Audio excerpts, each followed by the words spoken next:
Futuro Sostenible, los podcasts de BBVA.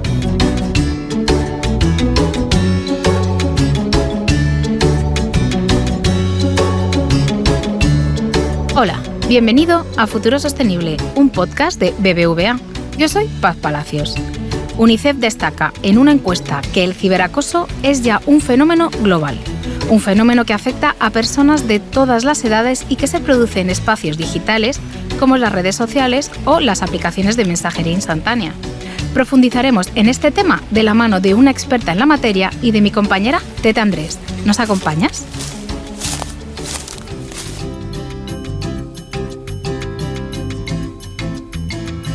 Hola Tete, cuéntanos, ¿con quién vamos a mantener una charla en el podcast de hoy? Hola Paz, en el episodio de hoy hablaremos de ciberacoso con Eulalia Almañ, directora de innovación de FAD Juventud, fundación que busca mejorar el bienestar y la calidad de vida de los jóvenes. El ciberacoso es un tema al que también se le ha dado voz a través del proyecto Educación Conectada que esta fundación realiza con BBVA. Bienvenida a Futuro Sostenible, Eulalia. Muchas gracias. Internet y las redes sociales se han convertido en el lugar en el que invertimos gran parte de nuestro tiempo y además en el caso de los jóvenes es un punto de encuentro. ¿Qué riesgos pueden esconder las redes sociales?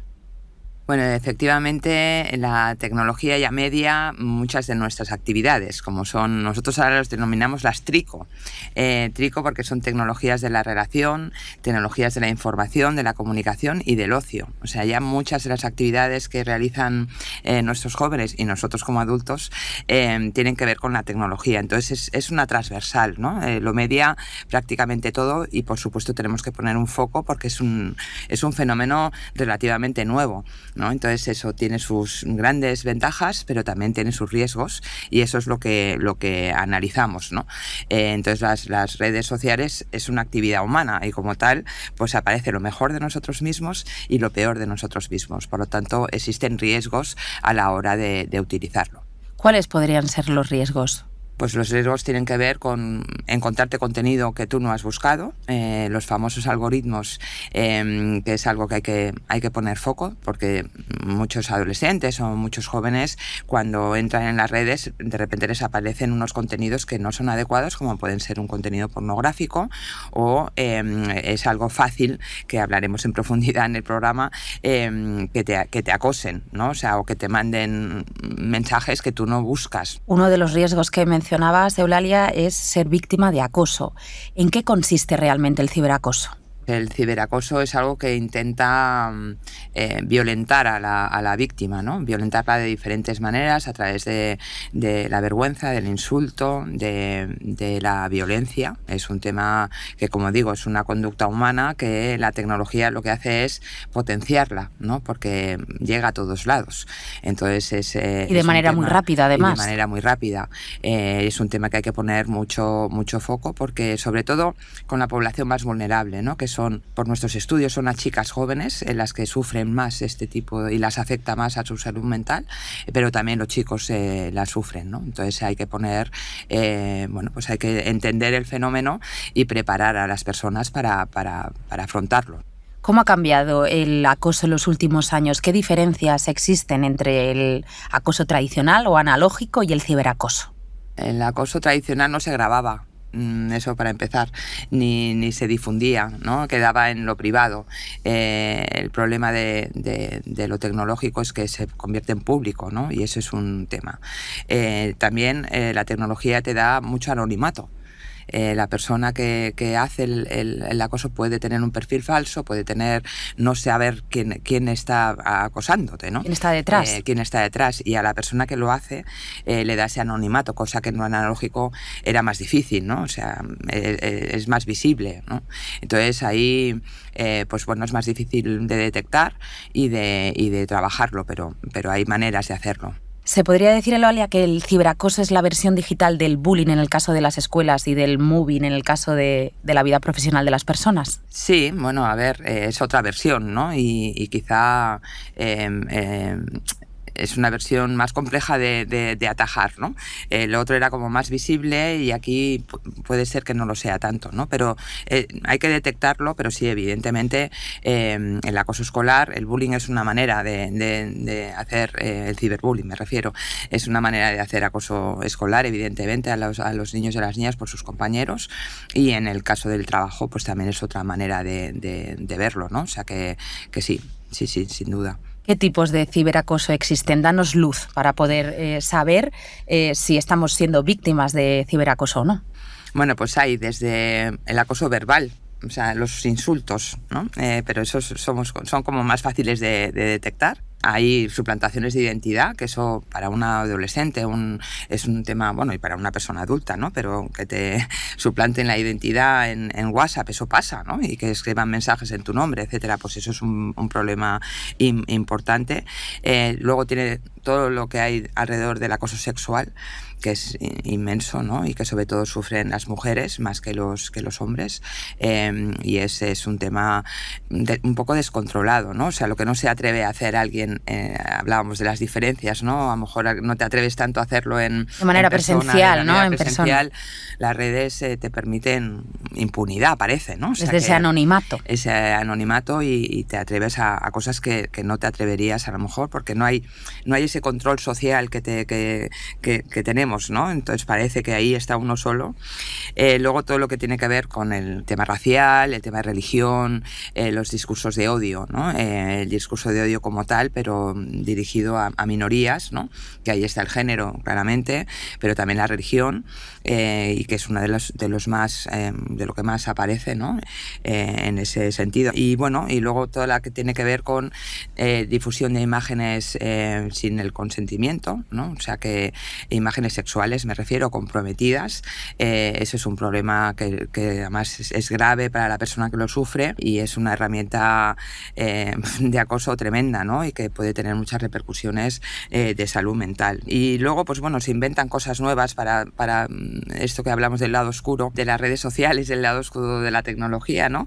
Que preguntáis específicamente, pues qué es el happy slapping, ¿no? O sea, que es una cosa que se inventan, que es lo que digo, que está mediado por la tecnología porque puedes grabarlo, ¿no? Y que haya gente que graba cómo abofeteas a alguien, ¿no? Y sobre todo entre chavales, y que eso luego lo publicas en las redes, ¿no? Es una forma de humillación. Además. Es durísimo, una forma de humillación, que hemos visto casos aislados de palizas que se dan a personas y demás, y que se denomine happy slapping, pues la verdad.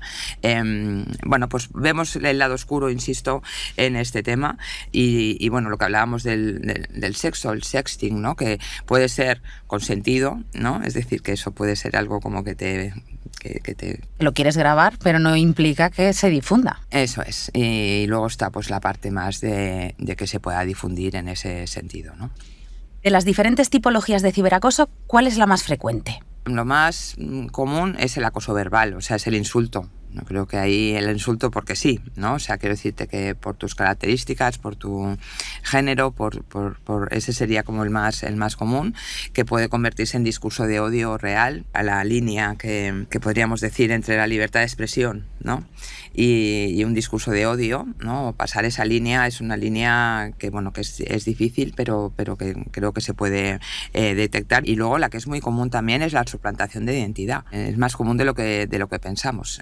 Entonces, bueno, pues hay que estar atentos y todo lo que tiene que ver con seguridad tenemos que aprender, ¿no? Como padres y madres, como usuarios de las redes, hay que tomarse en serio eso que nadie se lee nunca, nos da mucha pereza entrar en las cosas que tienen que ver con la protección y la seguridad.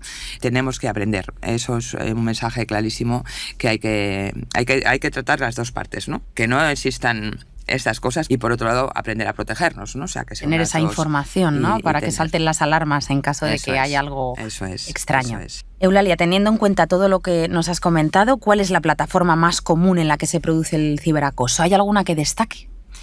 Las redes sociales yo creo que podríamos hablar, pero también la mensajería o sea, WhatsApp. Instantánea.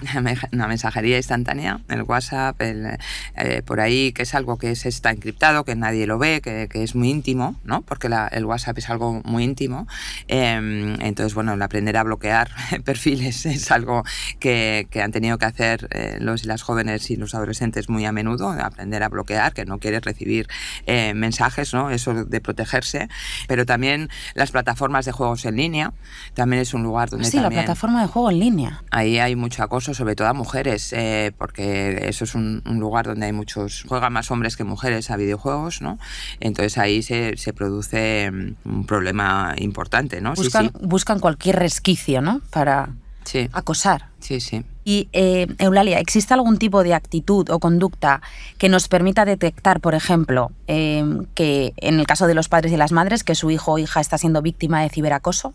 Hay signos que tienen que ver mucho con el estado de ánimo, ¿no? O sea, al mostrarse más triste de lo normal o más nervioso, una ansiedad que sea más triste de lo normal, desmotivado para ir al colegio, ¿no? Por ejemplo, eso es un signo que tampoco podemos confundir con la adolescencia, que a veces la adolescencia también tiene estos signos, pero bueno, para eso los padres y madres tienen que estar atentos. También que haya un deterioro, por ejemplo, en las relaciones personales, sociales, con los amigos, no querer salir, que se vea en ese sentido, que cuando se sienta en un ordenador o se enfrenta a algo de tecnología esté más nervioso de lo normal o genere ansiedad, ¿no? También obsesionarte, ¿no? Con consultar el ordenador solo, no querer que nadie mire lo que estás viendo para que no vean lo que te está pasando, ocultar eso. Entonces, bueno, es observar también. Y claro, si has tenido episodios de acoso en el colegio, es probable que esté pasando también en las redes o en las pantallas, ¿no? Entonces, bueno, pues hay que hacer un seguimiento muy cercano en esas personas que también lo han sufrido, ¿no? Entonces, estos serían como los signos más importantes, ¿no? En cambios de humor repentinos, etcétera, que insisto que hay que saber distinguir si es que está preadolescente o adolescente, que eso también pasa con los cambios de humor, pero es un conjunto de síntomas que te tienen que hacer saltar la alarma. La alarma. ¿Serían extrapolables estas conductas más allá de los jóvenes o difieren mucho en el caso de los adultos? Yo creo que los adultos tenemos más herramientas para combatirlo, ¿no? Porque tenemos más desarrollado el pensamiento crítico, tenemos más desarrollada la empatía, cosa que cuando eres más joven todavía estás desarrollando esas herramientas, ¿no? Entonces, dotar de herramientas para poderlo afrontar, la experiencia es un grado que te ayuda un poco más a situar, a contextualizar, a ver, cuando tú estás en pleno desarrollo, en donde tu identidad se está formando, en donde tú no estás todavía maduro para no sabes quién eres, ¿no? O sea, estás probando nuevas formas de relacionarte, de vestirte, de todo eso, y aparece un acoso, unos insultos, por la razón que sea, o un acoso sexual que no sabes todavía qué significa eso, no sabes lo que es el deseo bien formulado, si no tienes información sobre todo eso que significa, pues claro, eres muchísimo más vulnerable que un adulto. Eso no quiere decir que en un adulto no suponga ansiedad, depresión, que tenga consecuencias, pero yo creo que aquí la clave es el saberlo detectar, ¿no? Y el saberlo gestionar.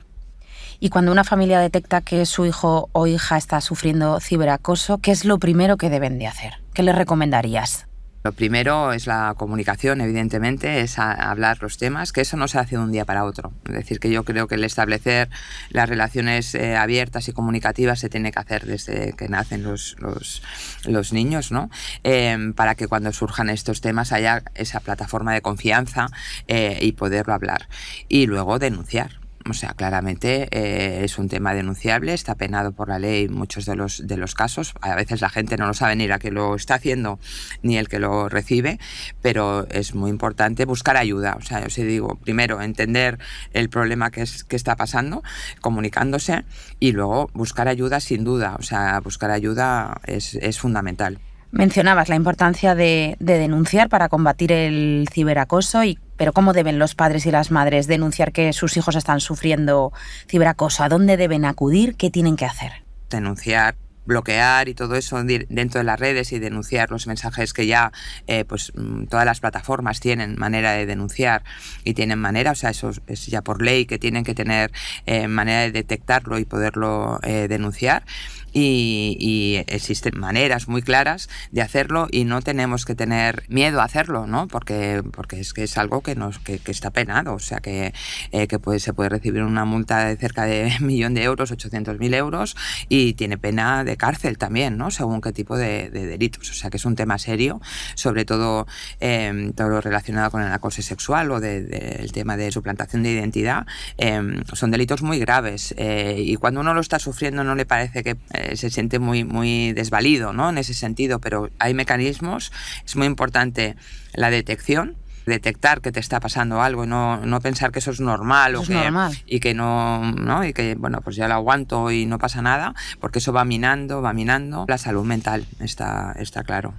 ¿El ciberacoso suele requerir ayuda por parte de un profesional en la salud mental? Depende del grado, ¿no? Nosotros cuando les preguntamos a los y las jóvenes, cuando es con mucha frecuencia, cuando lo sufren, evidentemente eso es un problema que puede minar y sobre todo llevar a estados de depresión, apatía, ansiedad, y genera mucha ansiedad, algo que tú medias continuamente, en el que estás, lo que hablábamos antes al principio, ¿no? Que la tecnología lo está mediando todo, que no puedas acceder o que tengas que estar bloqueando, eso genera muchísima ansiedad y bueno, y que por supuesto la ayuda profesional es muy necesaria, detectarlo, pedir ayuda y por supuesto denunciarlo. Hemos hablado, Eulalia, de la detección y ahora me gustaría hablar de la prevención. ¿Cómo un joven o cualquier persona, independientemente de la edad que tenga, puede evitar el ciberacoso? ¿Hay alguna recomendación, algún consejo?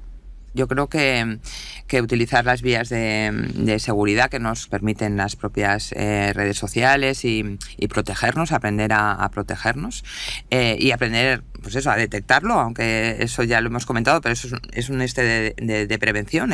Evidentemente, si tú sabes que te están haciendo algo que no deberías estar sufriendo, pues es mucho más fácil que luego le puedas poner remedio, ¿no? Y luego todos los que tiene que ver cuando son menores, todo lo que tiene que ver con una adaptación gradual a la edad de utilización de las redes, o sea, darle un móvil a una chavala de 10 años, 12 años con internet abierto no tiene ningún sentido, ¿no? O sea, que tengamos cabeza, ¿no? De igual que tú gradúas otro tipo de actividades, ¿no? Actividades del menor. Del menor, que las vas graduando, ¿no? Pues con este tipo de usos y de riesgos, pues también tienes que ir graduando y acostumbrando a aprender a bloquear perfiles, aprender a no aceptar algunos. No aceptar algunos. Bueno, no sabemos quién está detrás. Efectivamente, y luego también aprender el respeto, ¿no? Porque hablamos tanto de las víctimas como de los acosadores, que también detectar en tu familia a alguien que está acosando, pues también es muy duro, pero también hay que afrontarlo. Es decir, cómo afrontas a un hijo que está siendo cruel, que está siendo, realizando unas actividades que no, pues también tienes que trabajar eso claramente, porque el desarrollo de la empatía no sale solo. Es decir, nosotros no nacemos empáticos, al revés, nacemos bastante egoístas, ¿no? Porque tenemos que desarrollarnos, y demás, egoístas entre comillas lo digo, y desarrollar la empatía es algo que se aprende. Entonces, bueno, pues están los dos lados, ¿no? Aprender a no consentir según qué conductas y aprender también a no hacerlas, ¿no? Es decir, que son las dos caras de la moneda. ¿Y crees que las redes sociales o las diferentes plataformas de las digitales, hemos mencionado algunas, deberían de alguna forma de controlar o monitorizar lo que en ellas se dice como clave contra el ciberacoso? Evidentemente yo creo que ya hay mucha regulación. En Europa tenemos suerte en ese sentido, porque la regulación de la Comisión Europea protege mucho los derechos de las personas y han obligado a las plataformas a hacer una serie de actividades para detectar y para bloquear perfiles, etcétera, y es obligatorio, o sea que aquí hay una regulación clara, pero el tema es que tiene diferentes actores, ¿no? O sea, las plataformas evidentemente tienen su responsabilidad, el hacer leyes que nos protejan y que regulen lo que se dice en el ellas, uso, ¿no? Efectivamente, es otra importante. Los usuarios en general tenemos una responsabilidad de uso. Este fenómeno nos ha venido, es muy rápido y cada vez es más loco, ¿no? Entonces tenemos que aprender como sociedad, que también tiene una responsabilidad. Y luego los generadores de contenido, que también tienen una responsabilidad a la hora de poner según qué cosas en las redes, que son contenidos no adecuados, que generan más odio, que generan más discurso negativo, pues también tienen su responsabilidad. O sea que yo creo que aquí todos tenemos que asumir la nuestra y las plataformas, por supuesto, es la suya. Eulalia, muchísimas gracias por habernos acompañado hoy en Futuro Sostenible y habernos dado las claves para evitar el ciberacoso, tanto a nosotros como adultos como a los jóvenes que nos puedan escuchar. Muchas gracias. Gracias a vosotras.